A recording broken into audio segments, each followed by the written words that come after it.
Olá, amigos! Estamos aqui em mais um quadro, mais uma reflexão do dia. E hoje eu quero compartilhar com vocês um texto muito interessante do padre Lauro Trevisan. É bom dizer que nós espíritas lemos de tudo, ou deveríamos ler de tudo.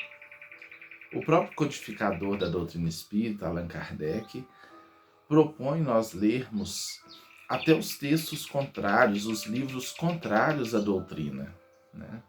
Porque o espírita não tem nada a temer, pode aprender com todos, porque a verdade é o que nos interessa.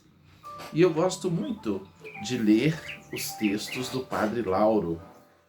O famoso Lauro Trevisan tem textos de autoajuda, né? E tem muita coisa boa. E no livro A Fogueira das Rápidas Transformações no Mundo e no Ser Humano, a fogueira das rápidas transformações no mundo e no ser humano, ele traz uma reflexão sobre a geração Z. Então nós vamos conversar um pouco aqui sobre geração Z, criação de filhos, drogas, suicídio. O texto é muito interessante. E você que está tão acostumado a assistir só coisas muito rápidas, tire esse tempinho de alguns minutos para acompanhar essas reflexões. Se você é pai, mãe, tio, professor, educador em geral, em qualquer papel, em qualquer função familiar ou social, assista, porque tem alguns elementos que vão poder ajudar você a auxiliar crianças e jovens que a Terra tem recebido. Naturalmente, a nossa abordagem é sempre uma abordagem espírita, a partir de qualquer tema, texto, né? Seja um texto de origem espírita ou não. Mas a nossa abordagem sempre ganha essa conotação dessa visão espírita. Escreve o Padre Lauro.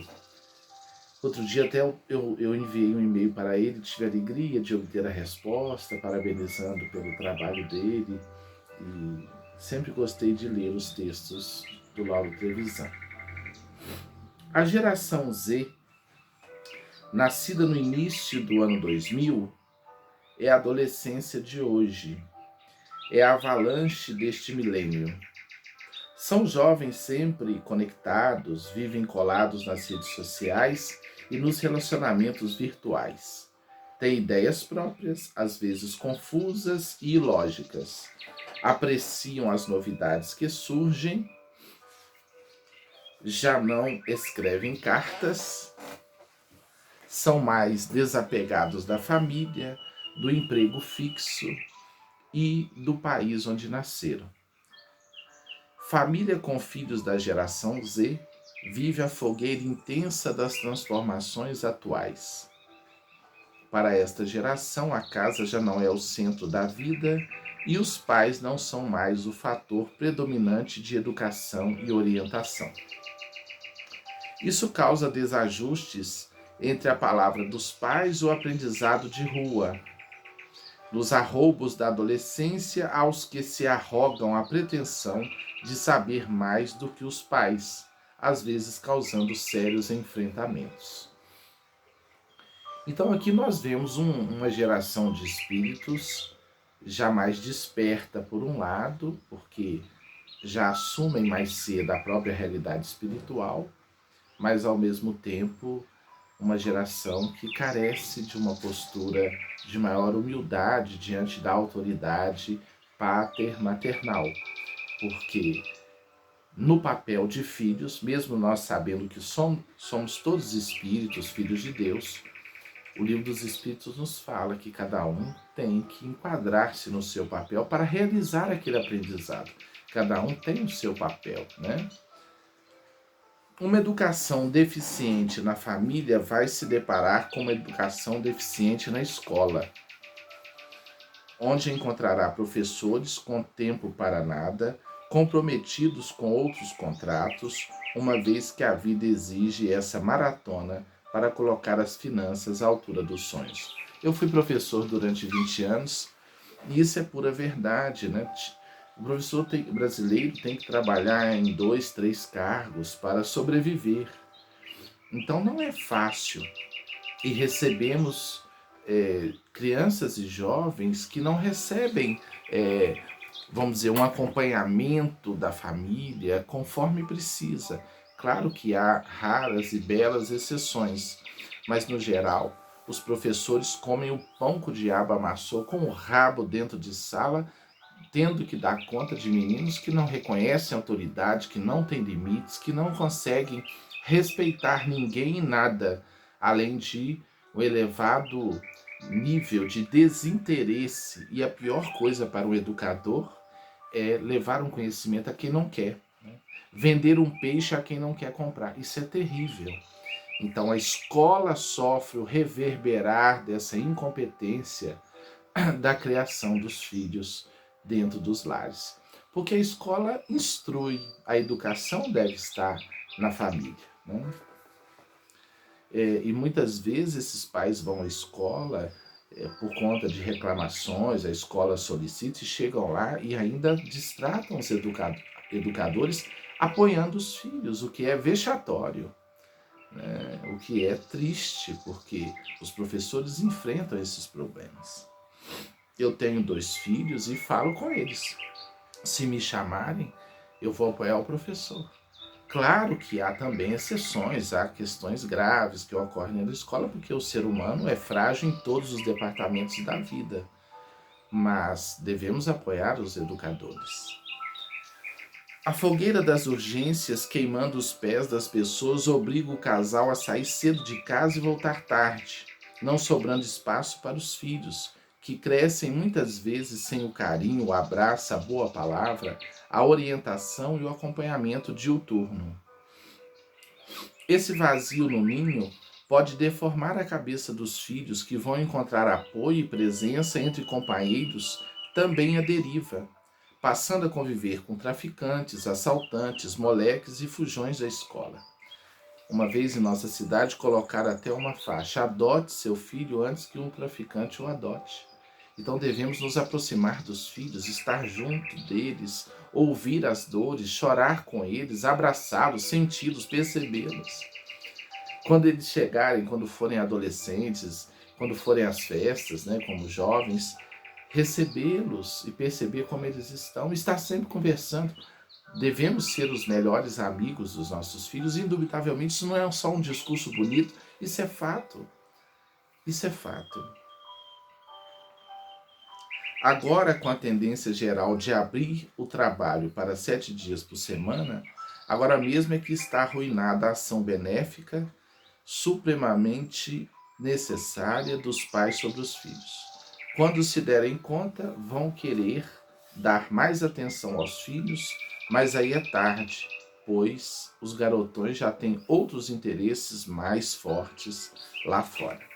Em outros tempos, havia frequência religiosa à igreja como ajuda a uma formação mais sólida diante dos desconfortos da vida. Repito, Lauro Trevisan é um padre, então ele está falando da visão como padre, né? Da sua experiência, do seu contexto de padre. Mas isso já não ocorre tanto. Juventude e religião estão se distanciando cada vez mais.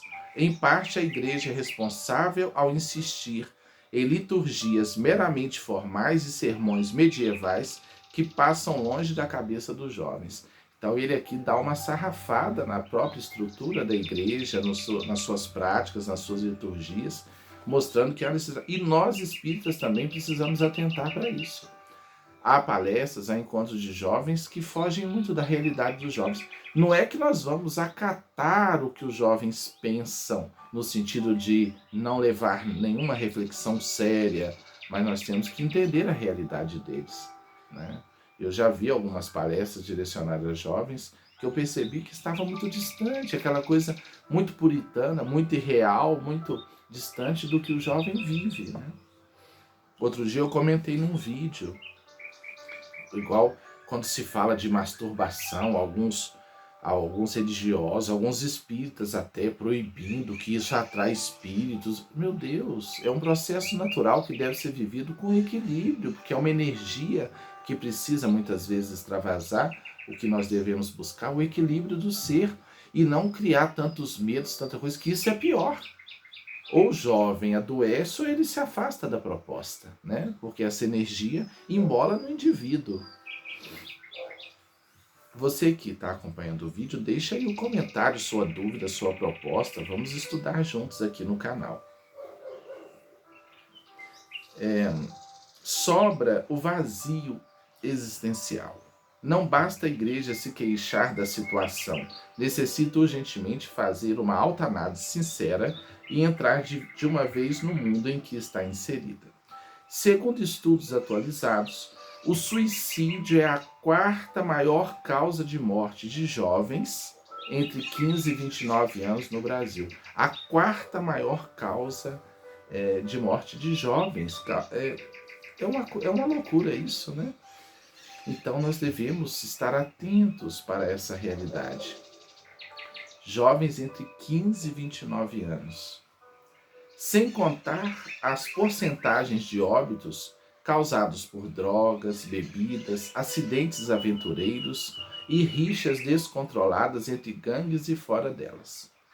Os adolescentes vivem num planeta não habitado pelos veteranos e nem sempre conseguem entender e assimilar as diferenças de gerações. Nada sabem de máquinas de escrever, telefones de parede, viagens de carroça, aulas de caligrafia, decoração da tabuada, essas coisas rotineiras de outros tempos.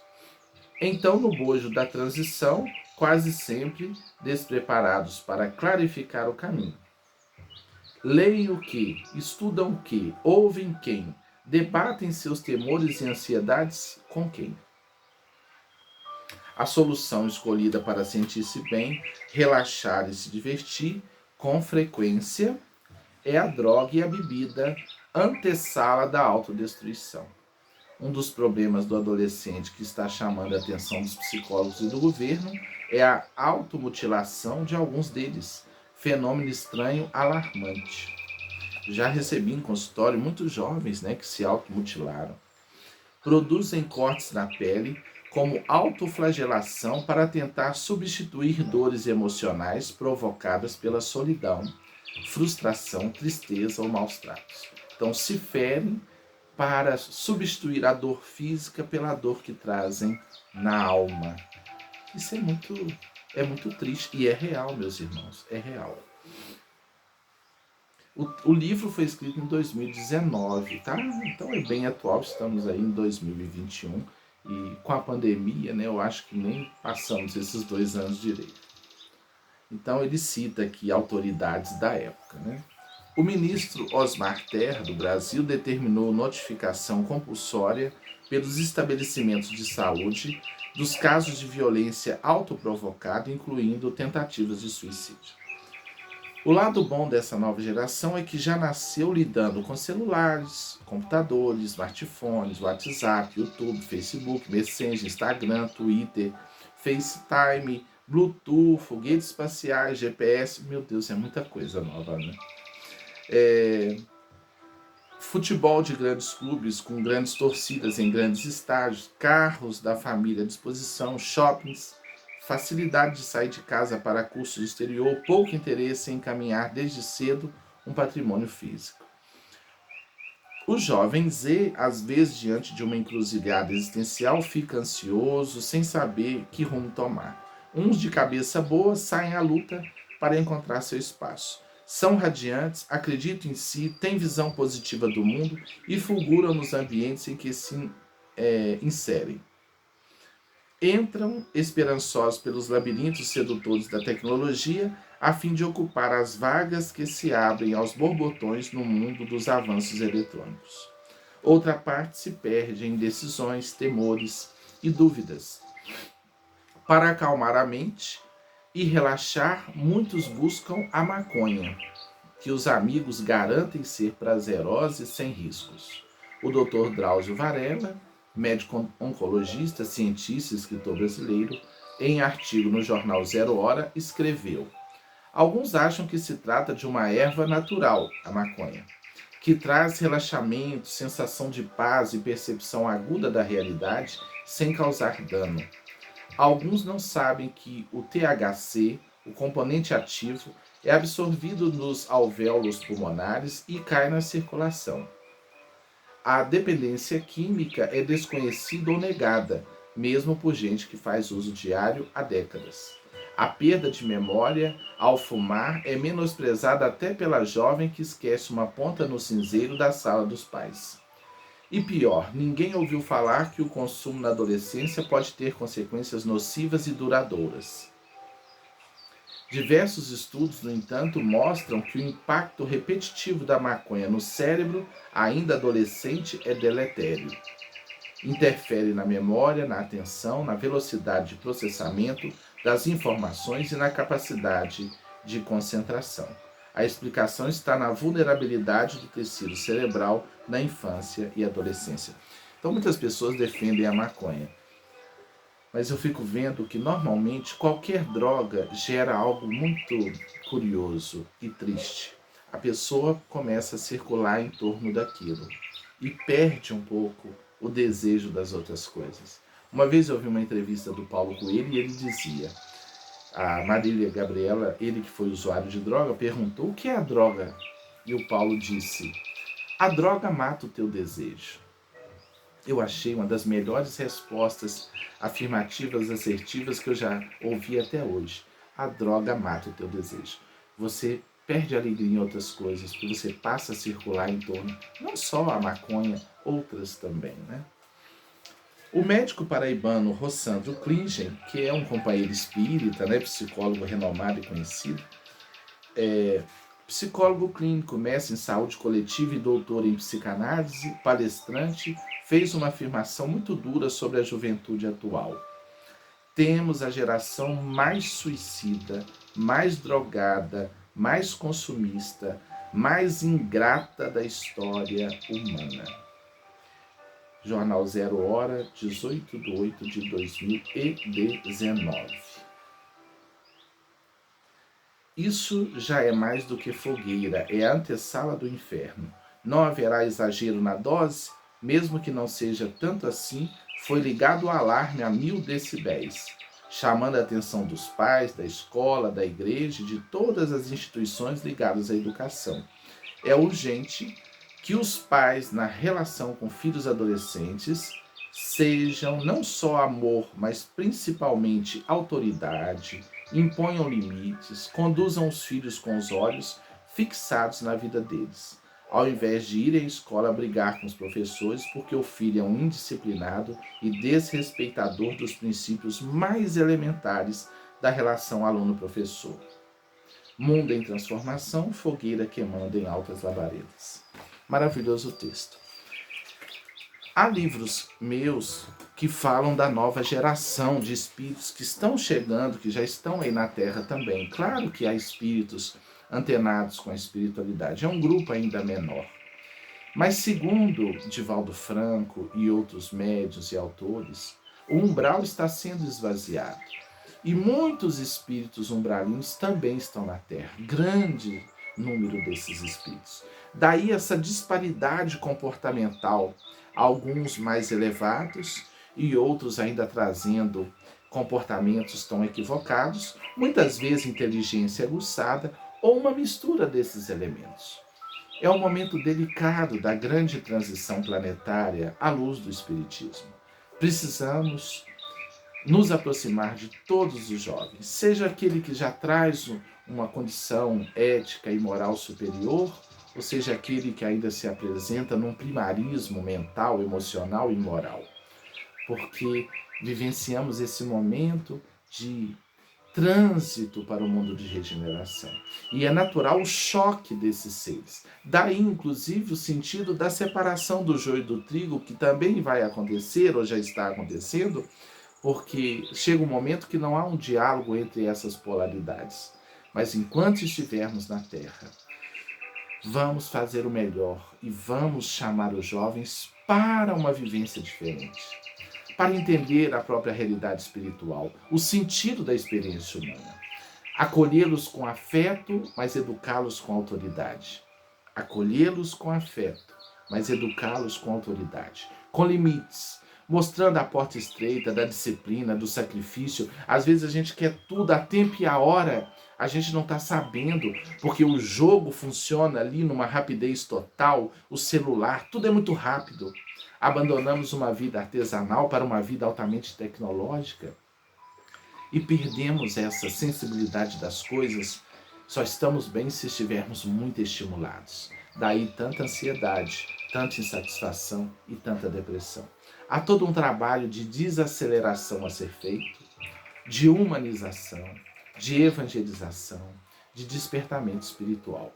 Mas, sobretudo, acolhendo-os, olhando nos olhos dos nossos filhos, determinando horário para as coisas, limites, propondo o estudo e propondo, sobretudo, dentro de cada contexto religioso, filosófico, espiritual, a renovação de todos nós. É pela transformação moral que o homem se ilumina. E o Evangelho de Jesus tem exata finalidade, essa exata finalidade, e a doutrina espírita também. Levemos nossos filhos para a evangelização. Não vamos esperar esses espíritos despertarem no novo corpo sem receber as sementes do Evangelho. Levemos para a evangelização, levemos para a escola dominical, para a catequese, para ouvir a mensagem do Cristo. Porque é isso que a humanidade precisa, esses espíritos e todos nós precisamos. Reflitamos sobre isso, compartilhe este vídeo, deixe um comentário, mande alguma participação, sua dúvida, e muita luz e paz. Quero lembrá-los, participe do nosso Clube do Livro Espírita, Altos Planos, o telefone está aí na descrição, para você receber uma excelente literatura em casa, uma literatura espírita, para estarmos estudando juntos essas diretrizes seguras da iluminação, de uma vivência mais feliz, mais consciente, na construção de um mundo melhor. Um grande abraço, um beijo a todos.